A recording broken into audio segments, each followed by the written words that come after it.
மருத்துவத்துக்கு நல்ல பயன் அளிக்குது. இருந்தாலும் நல்லா காஞ்சி போயிருக்கு.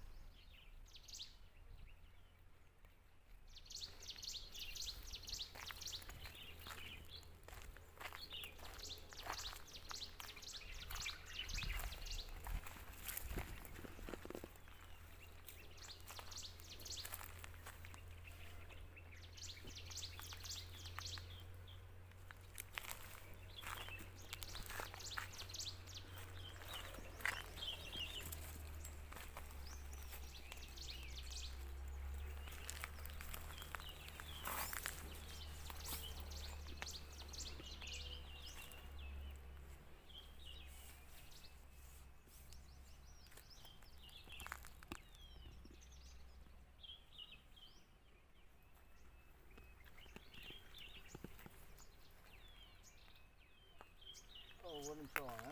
இந்த நான் ஏற்கனவே சொன்ன பார்த்தீங்களா, ஒரு விராலின்னு சொல்லக்கூடிய ஒரு மூலிகை.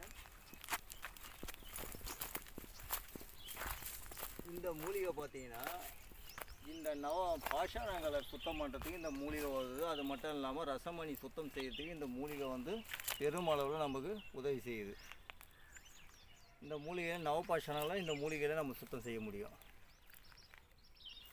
பட் ஏன்னா இது இப்போ வேண்டாம். ஏன்னா நமக்கு வந்து மூலிகை கட்டுறதுக்கு மட்டும்தான் நமக்கு வந்துட்டு மூலிகை வேணும். இது சுத்தம் செய்கிற மூலிகை. இது பெரும் அளவுக்கு நம்ம பார்த்திங்கன்னா நம்ம காடுகளில் வந்து பெரும் அளவில் வந்து இந்த விராலி இருக்கக்கூடிய சில மூலிகை வந்து நிறைய கிடைக்கும். நமக்கு ரசம் கட்டக்கூடிய மூலிகை தேடிட்டு வந்து இங்கே கிடைக்கல.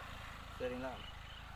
ஏன்னா இந்த மழை காலத்தில் வந்து அந்த மூலிகைலாம் இருக்கும். இப்போ வந்து நல்ல வெயில் நல்லா அடிக்கிறதுனால என்ன ஆகுதுன்னு கேட்டிங்கன்னா அந்த மூலிகைலாம் வறண்டு காஞ்சி போயிட்டுருக்கு.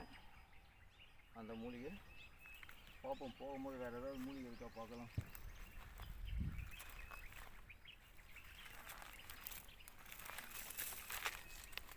இந்த பக்கம் போகுவோம்.